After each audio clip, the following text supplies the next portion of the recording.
Firenwood improved fire design of engineered wood systems in buildings. Larger buildings, the fire risk associated with that need to be considered. That's why we have this project, Firenwood, to address this issue, to provide a simple classification method for adhesive, and also to improve the design models for those construction elements like I-joints, like gluing rods, CLTs, and take the fire performance of the adhesive system into account. It's going right now, the test is running there. If you look closely, you will see how the I-joist is bending upwards, and it will soon break.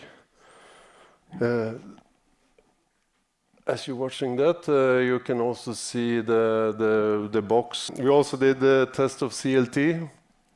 Here to the left, we can see during the test, it's 2 elements on top of this smaller furnace. We ran these tests for 120 minutes and stopped. It's one-sided, also only from below.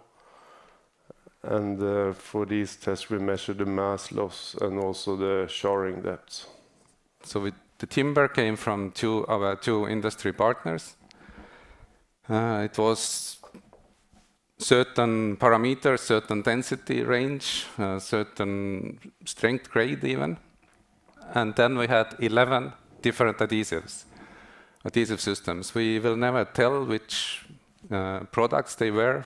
Basic idea was to incorporate elevated temperature tests in the range of present tests we do to avoid large-scale experiments and to make the tests repeatable with lowest possible bias, and then to serve as an input for Eurocode 5 part 1.2.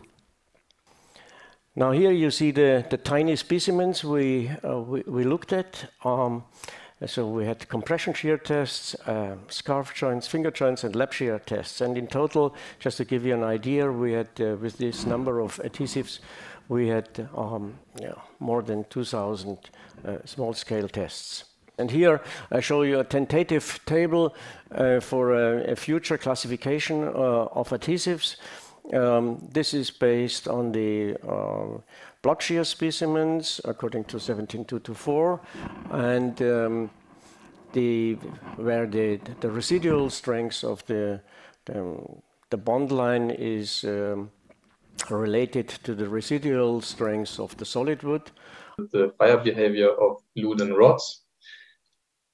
And there's a specific type of connection because 3 materials are in interaction. The timber, the adhesive, and the steel rod.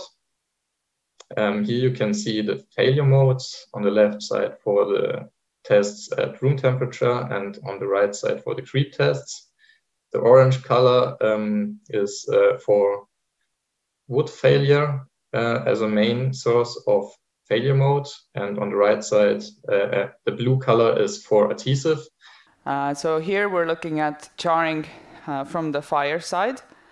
So depending on the properties of protection materials, as I mentioned, for example, gypsum plasterboards, also depending on the size of the flange, they can be really small, starting from, let's say, 40 millimeters by 40 millimeters up to 100 times 50. Then depending on the size of the flange and the protection, we will have different charring rates from the fire side of the I-joist and also from the lateral sides. So we have developed 3 finger joint classes, and there's a paper also at the WCT. So yeah, the finger joint classes depend on the performance of the adhesive. We have different performance of adhesives. So I will give you now some terms, some definitions that are kind of like the hints for the new Eurocode 5 Part 1.2, which is the fire design standard for timber structures in Europe. So there's 2 types of classifications for face bonded for face bonding. First is that the bond line integrity is maintained. In that case, we consider that the adhesive does not soften faster than the char, and that means that we can calculate the char depth as a constant rate. The second is where the bond line integrity is not maintained, so that means that the protective char layer will crumble off, and then we have to consider in our calculation of char depth something called the step model. So we have 30 millimeter lamellas, and the green line shows an example with an adhesive which does not maintain bond line integrity in fire. So here at the 30 millimeter thickness, we have fall off, and we will consider a faster charring rate. So this is kind of that step model.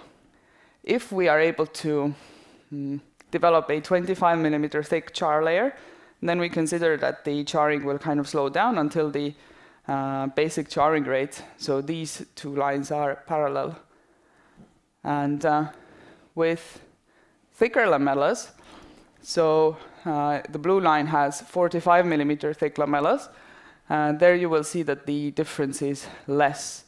However, I would like to point out here that for 30 and 60 minute fire resistance times, the differences are not so large. So I would also like to very much acknowledge and very big thanks for our adhesive companies who helped us with their adhesives. Without them, we couldn't test anything. So AkzoNobel, Dunea, Gielte, BASF, and Henkel.